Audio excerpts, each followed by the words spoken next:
ഈ വ്യക്തിയെ നിങ്ങളുടെ ലൈഫിൽ നിങ്ങൾക്ക് ആവശ്യമുണ്ടോ എന്ന് ആദ്യം ഒന്ന് അനലൈസ് ചെയ്യാം. ആവശ്യമില്ലെങ്കിൽ പിന്നെ അവരെ ഹാൻഡിൽ ചെയ്യേണ്ട കാര്യമില്ലല്ലോ.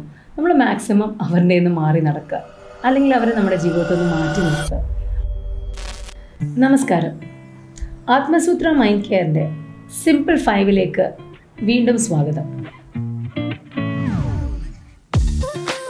ഇന്ന് നമ്മൾ ഡിസ്കസ് ചെയ്യാൻ പോകുന്നത് ഹാൻഡ്ലിങ് നെഗറ്റീവ് പീപ്പിളാണ്. ഈ നെഗറ്റീവ് പീപ്പിൾ എന്ന് പലപ്പോഴും നമ്മൾ കേട്ടിട്ടുണ്ട്. പക്ഷേ എന്താണ് ഈ നെഗറ്റീവ് പീപ്പിൾ? നമ്മൾ ഭയങ്കര ഇൻട്രസ്റ്റിംഗ് ആയിട്ട് ഒരാളോട് പോയി ഒരു കാര്യം പറയുമ്പോൾ, അത് നമ്മുടെ ഫ്രണ്ട് ആയിക്കോട്ടെ, നമ്മുടെ കൊളീഗ് ആയിക്കോട്ടെ, പാർട്ട്ണർ ആയിക്കോട്ടെ, അല്ലെങ്കിൽ നമുക്ക് വേണ്ടപ്പെട്ട ഏത് റിലേഷൻ ആയിക്കോട്ടെ, നമ്മളൊരു കാര്യം പറയാൻ പോകുമ്പോൾ നമ്മളുടെ കോൺഫിഡൻസ് തകർക്കുന്ന രീതിയിൽ നമ്മളോട് തിരിച്ചു പറയുക, എപ്പോഴും പെസിമിസ്റ്റിക് ആയിട്ട് നെഗറ്റീവായിട്ട് മാത്രം സംസാരിക്കുന്ന ആൾക്കാർ, അല്ലെങ്കിൽ നമ്മളെപ്പോഴും മറ്റുള്ളവരുമായിട്ട് കമ്പയർ ചെയ്യുക, ഓവറോൾ പറഞ്ഞു കഴിഞ്ഞാൽ നമ്മൾ അവരോട് സംസാരിച്ച് കഴിയുമ്പോഴത്തേക്കും നമ്മളുടെ എനർജി എല്ലാം ഡ്രെയിനായി പോകുന്ന പോലെ ഒരു ഫീലിംഗ് തരുന്ന ആൾക്കാരാണ് നെഗറ്റീവ് ആൾക്കാർ. ഇങ്ങനെയുള്ള ആൾക്കാരെ ജീവിതത്തിൻ്റെ പല ട്വിസ്റ്റിലും ടേണിലും നമ്മൾ കണ്ടുമുട്ടും. അപ്പോൾ നമ്മൾ ഇങ്ങനത്തെ ആൾക്കാരെ എങ്ങനെയാണ് ഹാൻഡിൽ ചെയ്യുക, അതിനുള്ള 5 ടിപ്സാണ് നമ്മൾ ഈ എപ്പിസോഡിൽ ഡിസ്കസ് ചെയ്യുന്നത്. ടിപ്പ് നമ്പർ 1, ഈ വ്യക്തിയെ നിങ്ങളുടെ ലൈഫിൽ നിങ്ങൾക്ക് ആവശ്യമുണ്ടോ എന്ന് ആദ്യം ഒന്ന് അനലൈസ് ചെയ്യാം. ആവശ്യമില്ലെങ്കിൽ പിന്നെ അവരെ ഹാൻഡിൽ ചെയ്യേണ്ട കാര്യമില്ലല്ലോ. നമ്മൾ മാക്സിമം അവരുടെ നിന്ന് മാറി നടക്കുക, അല്ലെങ്കിൽ അവരെ നമ്മുടെ ജീവിതത്തിൽ നിന്ന് മാറ്റി നിർത്തുക.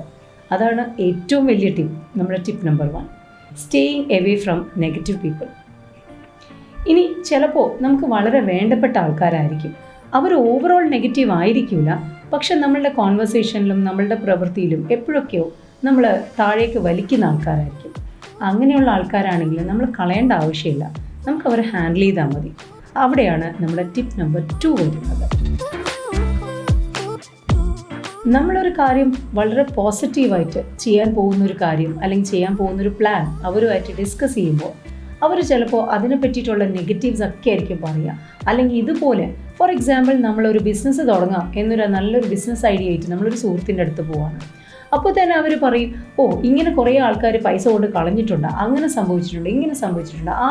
അതുമായിട്ട് റിലേറ്റ് ചെയ്തിട്ട് എത്രമാത്രം നെഗറ്റീവ് കാര്യങ്ങൾ അവർക്ക് പറയാൻ പറ്റുമോ അതെല്ലാം നമ്മളുടെ അടുത്ത് പറഞ്ഞുതരും. ഓട്ടോമാറ്റിക്കലി നമ്മളുടെ എനർജി ലോ ആവും. നമ്മളും പിന്നെ ഇരുന്ന് ആലോചിക്കും, ഇങ്ങനെയൊക്കെ ആവശ്യമുണ്ടോ എന്നുള്ളത്. ഇങ്ങനൊരു സിറ്റുവേഷനിൽ നമ്മൾ ചെയ്യേണ്ടതാണ് ടിപ്പ് നമ്പർ 2. അതായത് നമ്മൾ അവരുടെ അടുത്ത് പറയുക, ഇങ്ങനെയൊക്കെ സംഭവിച്ചിട്ടുണ്ടെങ്കിലും പക്ഷേ എത്രയോ ആൾക്കാർ സക്സസ്ഫുൾ ആയിട്ടുണ്ട്. അപ്പോൾ അവർ പറയുന്ന നെഗറ്റീവ്സിന് ഓപ്പോസിറ്റായിട്ട് പോസിറ്റീവ് ആയിട്ടുള്ള കാര്യങ്ങൾ മാത്രം അവരുമായിട്ട് ഡിസ്കസ് ചെയ്യാം. അങ്ങനെ വരുമ്പോൾ അവരും ഒന്ന് അനലൈസ് ചെയ്യാൻ തുടങ്ങും, ഇതിനെല്ലാം ഒരു പോസിറ്റീവ് സൈഡ് ഉണ്ടെന്നുള്ളത്. ടിപ്പ് നമ്പർ 3, നമ്മളിപ്പോൾ ഇതൊക്കെ പറഞ്ഞു കഴിയുമ്പോഴും ചിലപ്പോൾ അവർ വീണ്ടും കണ്ടിന്യൂസ് ആയിട്ട് പറഞ്ഞുകൊണ്ടിരിക്കും, ഇതൊക്കെ ഉണ്ടെങ്കിലും പിന്നെ ഞാൻ എൻ്റെ ലൈഫിൽ ഇങ്ങനെ സംഭവിച്ചിട്ടുണ്ട്, എൻ്റെ ഫ്രണ്ടിൻ്റെ ലൈഫിൽ ഇങ്ങനെ സംഭവിച്ചിട്ടുണ്ടെന്നൊക്കെ പറയും. അപ്പോൾ അങ്ങനെ വരുന്ന സിറ്റുവേഷനിൽ നമ്മൾ അസർട്ടീവായിട്ട്, അതായത് നമ്മൾ put your foot down and tell them it is okay to fail, പക്ഷേ we are going to give it a try. ദേഷ്യം പിടിക്കേണ്ട കാര്യമില്ല, നമ്മൾ വളരെ റിലാക്സ്ഡ് ആയിട്ട് പറയുക, എനിക്ക് ഇതിൽ നല്ല വിശ്വാസമുണ്ട്, ഞാനത് ചെയ്യാൻ പോവുകയാണ് എന്ന്. ടിപ്പ് നമ്പർ 4, നമ്മളെപ്പോഴും നെഗറ്റീവായിട്ടുള്ളൊരു പേഴ്സൻ്റെ അടുത്ത് തിരിച്ച് അവരുടെ പോസിറ്റീവായിട്ടുള്ള ട്രെയ്റ്റ്സ് പറഞ്ഞുകൊണ്ടിരിക്കുകയാണെങ്കിൽ അവർ എത്ര നെഗറ്റീവായാലും സ്ലോലി അവർ പോസിറ്റീവായിട്ട് മാറും. ഫോർ എക്സാമ്പിൾ, ഇപ്പോൾ നമ്മളൊരു ഫ്രണ്ടിൻ്റെ അടുത്ത് പോയിട്ട് നമ്മൾ ക്രിയേറ്റീവായിട്ട് ചെയ്തൊരു വർക്ക് കാണിക്കുമ്പോൾ അവർ ആ ക്രിയേറ്റീവ് വർക്കിൻ്റെ കുറ്റം എല്ലാം പറയുകയാണെങ്കിൽ നമ്മൾ അവരുടെ അടുത്ത് പറയുക, അതെല്ലാം കേട്ടിരുന്ന് നമ്മൾ തിരിച്ചു പറയണം, എനിക്കറിയാം ഞാൻ എന്ത് ചെയ്താലും നിങ്ങൾ എന്നെ സപ്പോർട്ട് ചെയ്യും, നിങ്ങളുടെ സപ്പോർട്ട് കൊണ്ടാണ് കഴിഞ്ഞ എൻ്റെ പ്രോജക്റ്റ് ഇത്ര സക്സസ്ഫുൾ ആയത് എന്നൊക്കെ പറയുക. അപ്പോൾ അവർ അടുത്ത പ്രാവശ്യം ഒരു നെഗറ്റീവ് സ്റ്റേറ്റ്മെൻ്റ് ആയിട്ട് വരാൻ 1 മിനിറ്റ് ആലോചിക്കും. ഏതൊരു നെഗറ്റീവായിട്ടുള്ളൊരു പേഴ്സണെയും നമ്മുടെ പോസിറ്റിവിറ്റി കൊണ്ട് ഒരളവ് വരെ നമുക്ക് മാറ്റി ശരിയാക്കാൻ പറ്റും. ടിപ്പ് നമ്പർ 5, നമ്മളിതെല്ലാം പറഞ്ഞു കഴിഞ്ഞാലും എത്ര പോസിറ്റീവായിട്ട് പറഞ്ഞാലും ചില ആൾക്കാരുണ്ട് വീണ്ടും വീണ്ടും വീണ്ടും നമ്മളുടെ അടുത്ത് നെഗറ്റീവായിട്ട് നിൽക്കുന്നത്. അവരെ നമ്മുടെ ജീവിതത്തിൽ നിന്ന് മാറ്റി നിർത്താനും പറ്റില്ല. അപ്പോൾ അങ്ങനെയുള്ള സിറ്റുവേഷൻസിൽ നമ്മൾ ചെയ്യേണ്ട ഒരു കാര്യമാണ്, നമ്മൾ നല്ല ഉറപ്പിച്ച് അവരുടെ അടുത്ത് പറയണം, നമ്മളുടെ നല്ല നല്ല ബന്ധങ്ങൾ നമുക്ക് നഷ്ടപ്പെടുന്നത് ഈ നെഗറ്റിവിറ്റി കൊണ്ടാണ്. അതുകൊണ്ട് നമ്മളുടെ റിലേഷൻഷിപ്സ് മെയിൻറ്റെയിൻ ചെയ്യണം.